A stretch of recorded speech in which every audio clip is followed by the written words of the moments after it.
જય અંબે, જય શ્રી કૃષ્ણ। આજે આપણે અંબાજીનો ઇતિહાસ જાણીશું। અંબાજી ગુજરાતના બનાસકાંઠા જિલ્લામાં આવેલું પ્રસિદ્ધ યાત્રાધામ છે। અંબાજી માતા અંબે આદ્ય શક્તિનું પવિત્ર સ્થાન માનવામાં આવે છે અને તે 51 શક્તિપીઠોમાંનું એક છે। તેની પૌરાણિક કથા જાણીએ। હિન્દુ પુરાણ મુજબ જ્યારે સતી માતાએ યજ્ઞદેહ ત્યાગ કર્યો ત્યારે ભગવાન શિવ વિલાપ કરતા તેમના દેહને લઈને સમગ્ર બ્રહ્માંડમાં ફરી રહ્યા હતા। વિશ્વની રક્ષા માટે ભગવાન વિષ્ણુએ પોતાના સુદર્શન ચક્રથી સતીના દેહના ભાગો અલગ કર્યા। જ્યાં જ્યાં આ અંગો પડ્યા ત્યાં ત્યાં શક્તિપીઠોની સ્થાપના થઈ। કહેવાય છે કે સતી માતાનું હૃદય અથવા ગર્ભાશય અંબાજી ખાતે પડ્યું, તેથી આ સ્થાન અતિ પવિત્ર માનવામાં આવે છે। મંદિરની વિશેષતા શું છે એ જાણીએ। અંબાજી મંદિરમાં માતાજીની કોઈ પ્રતિમા નથી।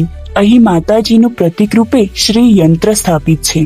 ભક્તિ અહીં સપ્તશતી દેવી મહાત્મ્યનો પાઠ વિશેષ શ્રદ્ધાએ કરે છે। ઐતિહાસિક મહત્વ। અંબાજી મંદિરનું પુનઃનિર્માણ અલગ અલગ સમયમાં થયું છે। હાલનું મંદિર સફેદ માર્બલથી બનેલું છે અને તેની સ્થાપત્ય કળા ખૂબ આકર્ષક છે। સદીઓથી રાજાઓ, સંતો અને સામાન્ય ભક્તો અહીં દર્શન માટે આવતા રહ્યા છે। અંબાજી ખાતે ભાદરવી પૂનમે ભવ્ય મેળો સર્જાય છે।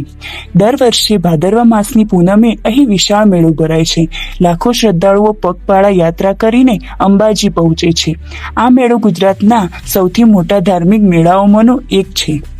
અંબાજીનું ધાર્મિક મહત્વ શું છે એ જાણીએ। શક્તિ ઉપાસનાનું કેન્દ્ર, શ્રદ્ધા, વિશ્વાસ અને આસ્થાનું પ્રતીક।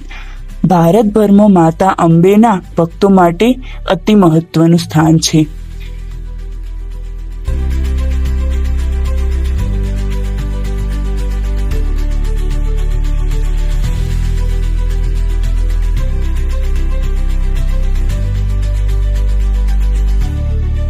ધન્યવાદ। આવા અવનવા વિડીયોની જાણકારી માટે અને અમારી સાથે જોડાઈ રહેવા માટે અમારી યુટ્યુબ ચેનલને સબસ્ક્રાઇબ કરો, શેર કરો અને લાઇક કરો।